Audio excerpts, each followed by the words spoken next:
The alert arrived on a Tuesday afternoon. I was sitting at my desk eating a cold sandwich when my phone buzzed. Fraud alert. A charge for over $800 at a luxury resort. I almost ignored it. Identity theft happens, right? But then I saw the location. Mountain Ridge Resort. And my heart stopped. My wife, Elena, had told me she was at a mandatory leadership retreat that week. Her boss, a man named Curtis, had scheduled it. She said it was for work only. No phones during sessions. No distractions. She made me promise not to call unless it was an emergency. But the fraud alert showed the resort name.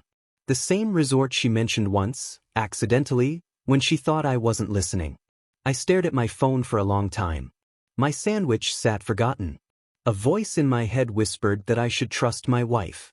But something else, something deeper, told me to pay attention. I pulled up the credit card app. The charges went back months. People have always underestimated me. I know that. I don't talk loud. I don't brag. I just work. For 15 years, I built a stable life. I paid the mortgage. I kept the cars running. I made sure bills were paid before anything else. When Elena wanted to go back to school for her master's degree, I worked overtime for 2 years to pay for it. When she got a new job, I bought her professional clothes. When she felt insecure about her old car, I traded mine in so she could have a reliable one. I believed that loyalty meant carrying more when someone you love is struggling. I never kept score. I never said, "Look what I did for you." I just loved her. Quietly. Dependably. The way my father loved my mother before she passed away. But somewhere along the way, Elena started changing. New haircut. New clothes. Late nights at work events. She became distant. Secretive. When I asked questions, she smiled and said I was worrying too much. I chose to believe her. That was my mistake. I remember the year Elena almost gave up. 6 years ago, she lost a big client at her old job. She came home crying, saying she wasn't good enough. I held her and told her she was wrong. The next morning, I helped her rewrite her resume. I stayed up late practicing interview questions with her. When she got the job at her current company, I took her out to celebrate. I told her she earned it all by herself. That's who I was. That's who I tried to be. A quiet supporter. A safe place to land. But kindness becomes a trap when the other person starts seeing it as weakness. Elena grew more confident. That was good. But then she grew colder toward me. She stopped thanking me for things. She stopped asking about my day. Our conversations became short. Functional. The warmth disappeared. Then Curtis arrived. New boss. Charismatic. Expensive suits. He noticed Elena right away. I saw it at a company picnic. The way he looked at her. The way she laughed at his jokes. I told myself I was being jealous. I told myself to trust my wife. I buried the feeling. I regret that now. Small changes first. Elena started coming home later. She said she was working on important projects. Her phone screen faced away from me at dinner. She put a password on her laptop. I asked her about it once, and she laughed. "You're so old-fashioned," she said. "Everyone has passwords." But it wasn't just the password. It was how she guarded the screen. How she tilted it away whenever I walked past. Then came the spending. Not huge amounts at first. A nice dinner here. A hotel room there. Always charged to work expenses that would be reimbursed. I believed her. Why wouldn't I? She had never lied before. Or maybe she had, and I just never noticed. The hardest part about being a trusting person is that you don't see betrayal coming. You walk through the world assuming people are as honest as you are. Curtis started showing up in her stories more. Curtis said this. Curtis thinks that. She mentioned him constantly. When I asked if they worked closely together, she said yes. That they had great professional chemistry. I asked no further questions.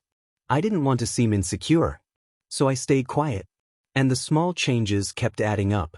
When the fraud alert first appeared, my brain searched for innocent explanations.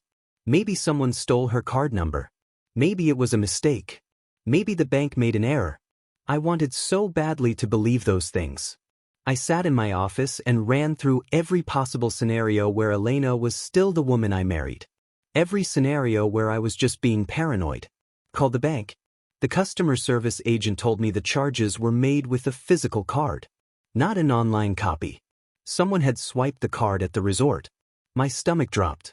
I asked if there were other charges. The agent paused. Then she said, "Mr. Daniel, there are multiple charges over the last 4 months. All at hotels and resorts. All with the physical card." I couldn't breathe. I asked her to send me the full statement. While I waited for the email, I sat in silence. The room felt smaller. The walls closer. I thought about every late night. Every trip. Every time Elena said she needed space to focus on her career. I thought about Curtis. About his expensive suits. About the way he looked at her. And for the first time, I admitted to myself that something was terribly wrong. The email arrived. I opened the statement on my phone. 4 months of transactions. Restaurants. Spas. Hotel rooms. Resort fees. Over $12,000. All charged to a card Elena said she barely used anymore. She told me she kept it for emergencies only. But these weren't emergencies. These were vacations. Luxury vacations. And according to the dates, she took them while telling me she was working late or attending out-of-town meetings. I checked the reservation details for Mountain Ridge Resort. 2 guests. 1 room. King bed. My hands shook as I read it. 2 guests. Elena and someone else. The resort charged for breakfast for 2. Dinner for 2. Spa treatments for 2. All while I sat at home, eating leftovers, watching TV alone, believing I was supporting my wife's career. I didn't confront her immediately. That's not my style. I needed more information. I needed to be sure. Because once I asked the question, I couldn't unask it. Our marriage would either survive the truth or shatter because of it. But one thing became clear. The woman I loved had been lying to me. Not for weeks. For months. And I had no idea who she really was anymore. I have a friend named Peter. We've known each other since high school. He works in a different department at the same company as Elena. He doesn't gossip. He doesn't take sides. But he notices things. One night, I invited him over for dinner. Just the 2 of us. I didn't plan to ask about Elena. But Peter brought her up first. "Daniel," he said carefully, "has Elena seemed different to you lately?" I put down my fork. My heart pounded. "Different how?" I asked. Peter hesitated. Then he said, "I've seen her and Curtis together a few times. After work. At places that aren't work-related." I didn't want to say anything because I wasn't sure. But last month, I saw them at a hotel bar 2 towns over. They didn't see me. But it didn't look professional, man. I felt the blood drain from my face. Peter apologized. He said he should have told me sooner. But I wasn't angry at him. I was angry at myself. For ignoring the signs. For believing Elena's lies. For trusting someone who didn't deserve it. Peter asked if I was okay. I said yes. But I wasn't. And I wouldn't be for a long time. That night, I started researching quietly. No explosions. No accusations. Just patient, methodical work. I logged into our shared email accounts. I checked bank statements. Credit card bills. Phone records. I built a timeline. Every late night at work. Every business trip. Every time Elena said she needed space. The hotel reservations were easy to find. She used our shared account to book them. She probably thought I never checked. And she was right. I never did. Because I trusted her. But now I looked. And what I found made me sick. 11 hotel stays in 4 months. Each one in a city where Curtis had business meetings. Each one booked for 2 people. Each one charged to my credit card. The one I worked overtime to pay off. I also checked her location history. I know that sounds invasive. But at that point, I needed the truth more than I needed privacy. The locations matched the reservations. Every single time. She wasn't working late. She was with him. In hotel rooms. At resorts. Living a secret life while I paid for it. I printed everything. Every statement. Every receipt. Every reservation. Then I put the papers in a folder and hid it in my office. The family gathering happened 2 weeks before the fraud alert. My mother's birthday. Elena promised to be there. She showed up 2 hours late. When she walked in, everyone noticed. She was dressed differently than usual. More expensive. More revealing. She kissed my cheek like nothing was wrong. Then she spent most of the night on her phone, laughing at messages I couldn't see. My aunt asked Elena how work was going. Elena smiled and said, "Amazing. My boss really believes in me. He's taking me places I never imagined." She looked at me when she said it. A strange look, almost like a challenge. Like she wanted me to ask questions. But I didn't. I just smiled and nodded like the obedient husband I had always been. Later, I overheard her talking to my cousin. Elena was saying how difficult I had become. How I didn't understand her ambitions. How I held her back. My cousin tried to defend me, but Elena just laughed. "You don't know what it's like," she said. "Being married to someone who never aims higher." I walked away before I heard more. That night, I didn't sleep. I just stared at the ceiling, wondering who my wife had become. The financial manipulation went deeper than I expected. Much deeper. While Elena was spending thousands on hotels and resorts, she was also quietly moving money from our joint savings account. Small amounts. Small enough that I wouldn't notice. $200 here. $300 there. Over 6 months, she moved almost $8,000 into a separate account I didn't know existed. I found the account statement buried in her email. She thought she had deleted it, but she only deleted the notification. The actual statement was still there. The separate account was in her name only, and she had been using it to pay for things she didn't want me to see. Flight upgrades. Rental cars. Gifts for someone. The gifts weren't for me. I checked the dates. They matched the hotel stays. This wasn't just cheating. This was theft. Calculated, deliberate theft. She used my money I earned through overtime and sacrifice, to fund a secret relationship with her boss. And she did it while smiling at me. While kissing me goodbye. While telling me she loved me. I felt stupid. Used. Humiliated. But more than that, I felt a cold anger settle into my chest. The kind of anger that doesn't yell. It plans. 6 years ago, when Elena went back to school, I did something she never knew about. I opened a separate savings account. Not for secrets. For safety.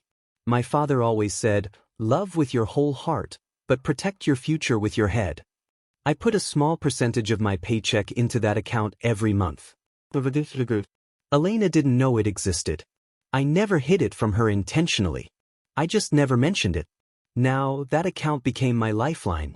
While Elena spent my money on Curtis, my separate account remained untouched. Hidden. I checked the balance. Almost $40,000.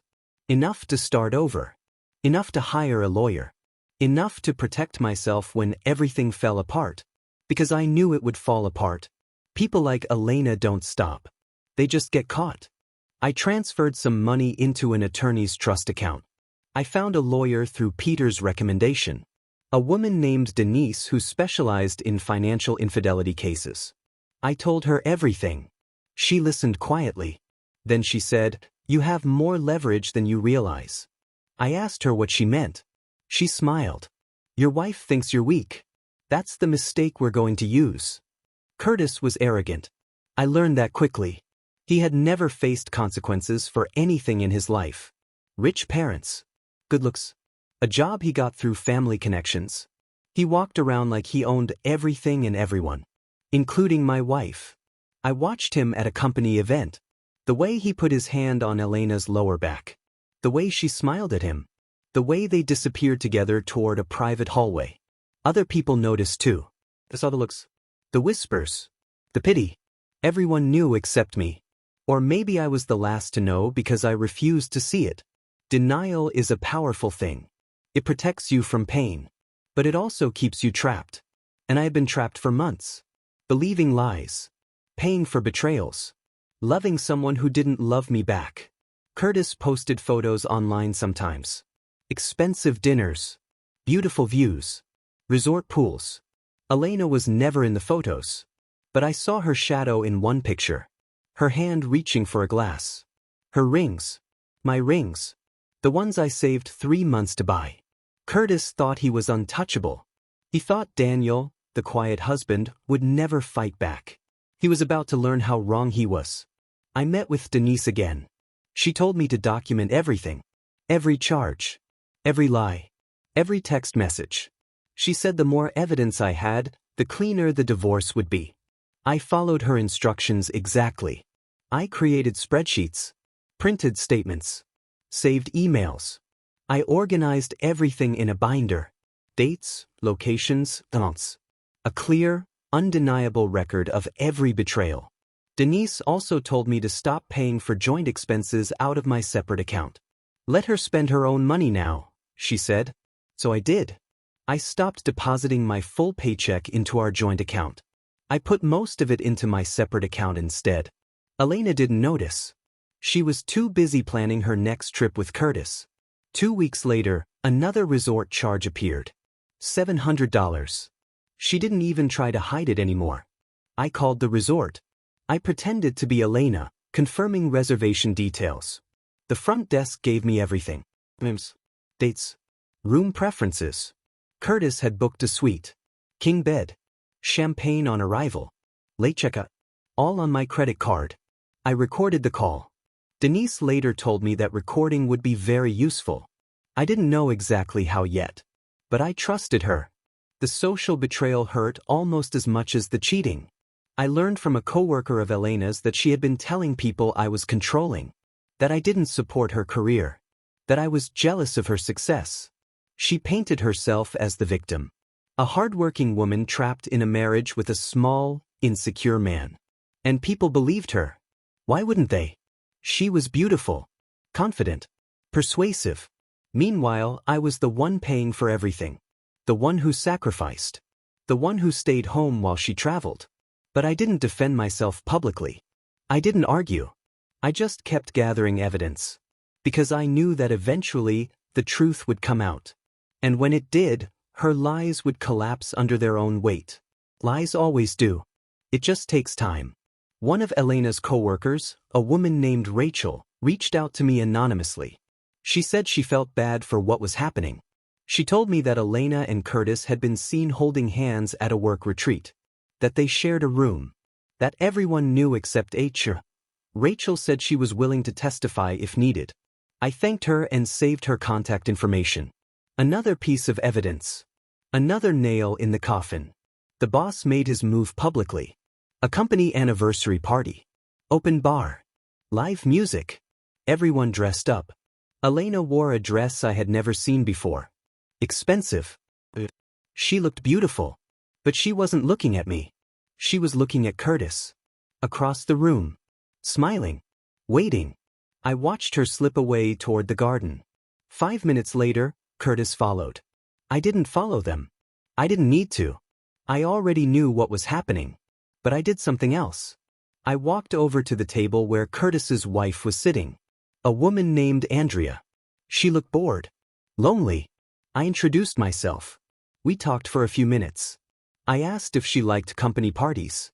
She laughed and said, "Not really. My husband always disappears halfway through." I nodded. Then I asked, "Does he disappear with a woman in a red dress?" Andrea's face changed. She looked at me. Then toward the garden. Then back at me. "Who are you?" she whispered. "Her husband," I said. And for the first time, I saw someone else's world begin to crack. Andrea didn't confront them that night. She just thanked me and left early. But I knew she would start paying attention. And people like Curtis hate being watched. I spent 2 weeks preparing. Every piece of evidence organized. Every statement printed. Every lie documented. Denise reviewed everything and said we had enough. More than enough. She said I could file for divorce immediately. But I wanted something else. I wanted a public reckoning. I wanted everyone to see who Elena and Curtis really were. Denise warned me that revenge could backfire. But I wasn't seeking revenge. I was seeking the truth. The opportunity came sooner than expected. Elena announced she was going on another business trip. 3 days. Mountain Ridge Resort again. She didn't know I had already called the resort. I knew the dates. The room number. The fact that Curtis had already checked in under a fake name. She kissed me goodbye. Told me she loved me. Said she would miss me. I smiled and said, "Have a great trip, honey." She never saw the folder in my hand. The folder with everything inside. While she was driving to the resort, I sent an email. Not to Elena. To her company's HR department. I attached the evidence. The hotel reservations. The credit card statements. The photos. The call recording. The witness statements.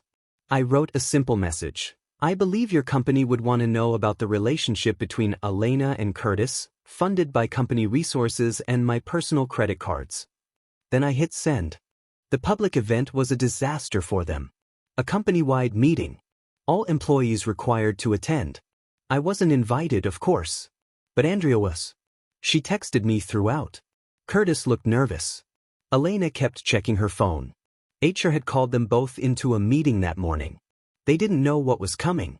But they knew something was wrong. During the meeting, the CEO made an announcement. He said the company had received serious allegations about misuse of company funds and inappropriate workplace relationships. An investigation would begin immediately. Curtis and Elena were placed on administrative leave. The room went silent. Andrea watched Curtis's face turn white. She sent me a photo. He looked like a man who just realized his whole life was about to collapse. Elena called me an hour later. Screaming. Demanding to know what I had done. I listened quietly. When she finished, I said, "You should have thought about that before you spent my money on hotel rooms with your boss." She hung up. I felt nothing. No satisfaction. No sadness. Just emptiness. The woman I married was gone. She had been gone for a long time. I was just the last one to accept it. The financial truth hit them harder than expected. Denise had uncovered something I didn't even know. Curtis had been using company cards to pay for some of the trips. And he had been filing false expense reports. That meant the fraud wasn't just marital. It was corporate. And corporate fraud came with criminal consequences. The company launched a full forensic audit. They found over $30,000 in fraudulent expenses. All submitted by Curtis. All approved by Elena. They had both signed off on fake business justifications. The evidence was undeniable. Curtis was fired immediately. Elena was suspended pending further review. The company also informed the authorities. Criminal charges were possible. I didn't feel good about any of this. I never wanted to destroy anyone's life. I just wanted the truth. But the truth has consequences. And sometimes, the people who lie the most are the ones who fall the hardest. Curtis lost his job. His reputation. His marriage. Andrea filed for divorce the same week. Elena lost everything she had built. And I lost my wife. There were no winners. Only survivors. Elena tried to fix things. She came home crying. Begging. Apologizing. She said Curtis manipulated her. That she made terrible mistakes. That she still loved me. She promised to change. To go to counseling. To do anything. I listened without interrupting. When she finished, I asked one question. Did you ever feel guilty while you were lying to me? She couldn't answer. She just cried harder. I showed her the folder. The binder full of evidence. Her face changed when she saw it. The crying stopped. The pleading stopped. She realized I wasn't angry. I wasn't emotional. I was done. She asked if I was going to divorce her. Said yes. She asked if I was going to destroy her career. I said, "You already did that yourself." Then I asked her to leave. She packed a bag and went to her mother's house. The house felt empty, but also peaceful. For the first time in months, I could breathe. The next day, I filed for divorce. Irreconcilable differences. Financial infidelity. Adultery. The papers were served to her at her mother's house. She called me 17 times. I didn't answer. There was nothing left to say. The moment everyone underestimated me finally arrived. The divorce hearing.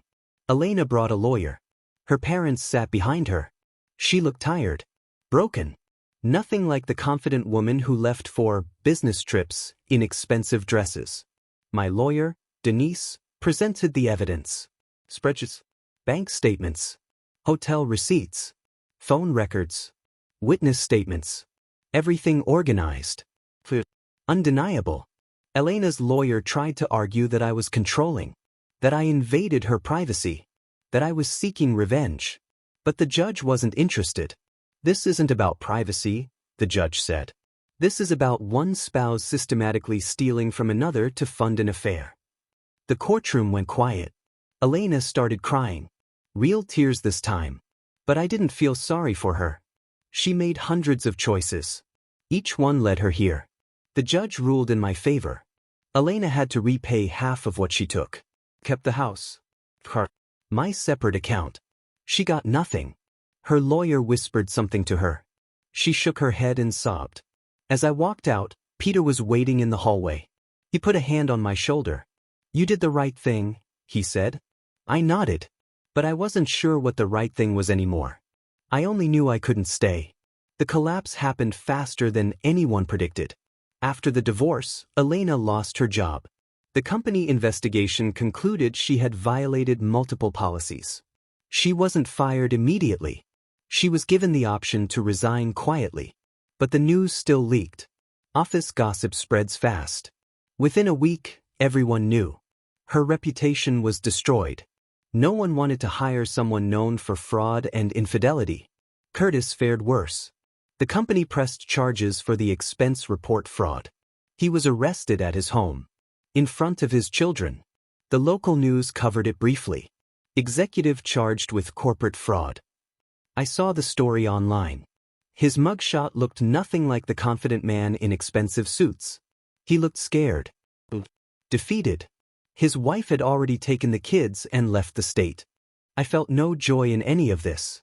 I went to therapy instead. A quiet office with a kind woman named Dr. Vance. I told her everything.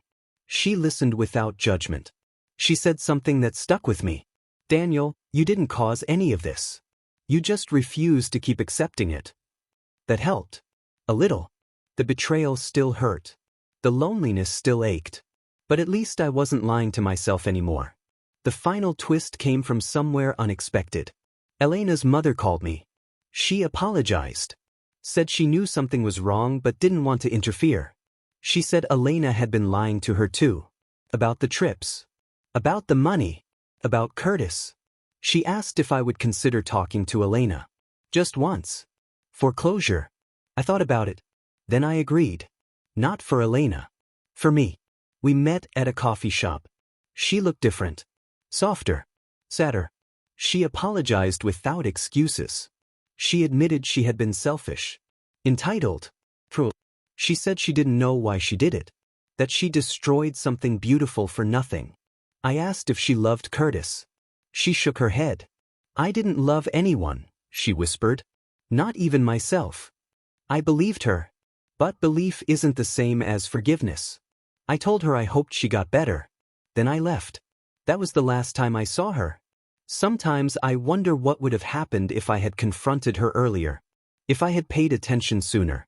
But those thoughts don't help. What happened happened. I can't change it. I can only move forward. The public validation came quietly.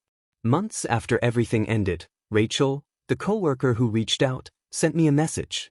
She said the whole office knew the truth now.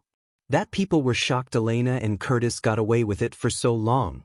But more importantly, she said people respected how I handled it. No drama. No public fights. Just quiet, determined truth. I didn't need their respect. But it helped. It helped to know I wasn't seen as the villain. I wasn't the controlling husband Elena described. I was just a man who loved too much and trusted too long. A man who finally stood up for himself. Peter took me out for drinks. He said, "You're going to be okay, man." For the first time, I believed him. I started going to the gym. Cooking real meals. Reconnecting with old friends. The world felt different. Not easier. But clearer. I could see who actually cared about me. Who showed up when things fell apart. Who called just to check in. Those people were my real family. And I had neglected them for years while pouring everything into a marriage that was never equal. Reinvention happened slowly. I sold the house. Too many memories. Too much pain. I bought a smaller place near the lake. Quiet. Peaceful. I adopted a dog from the shelter. A golden retriever mix I named Atlas. He didn't care about my past. He just wanted to be loved. I could do that. I had plenty of love left. I just needed someone worth giving it to. I also changed jobs. Took a position with less stress and better hours. Less money too. But money wasn't everything anymore. I learned that the hard way. What mattered was peace. Honesty. People who showed up. I stopped working overtime. I stopped sacrificing my happiness for people who wouldn't do the same for me. Dr. Vance asked me one day if I was ready to date again. I laughed. Not yet. Maybe someday. But not yet. I was still learning how to be alone without being lonely. Still learning how to trust myself. My judgment. My instincts. Elena taught me a painful lesson. But it was a lesson I needed to learn. Kindness without boundaries destroys the kind person first. The fraud alert that shattered my life became the moment I finally reclaimed it. I know that sounds dramatic. But it's true. If that alert never came, I would still be married to someone who didn't love me. Still paying for her lies. Still believing I was the problem. The pain was terrible. But the truth was necessary. I still think about Elena sometimes. Not with love. Not with hate. Just with a quiet sadness. She could have had everything. A loyal husband. A stable home. A future built together. Instead, she chose secrets. A man who threw her away the moment she became inconvenient. Curtis never loved her. He loved the attention. When the risk became real, he disappeared. She learned that too late. I sit on my porch now. Atlas sleeps at my feet. The lake is calm. The sky is blue. I'm not angry anymore. I'm not broken. I'm just a man who survived something terrible and came out the other side.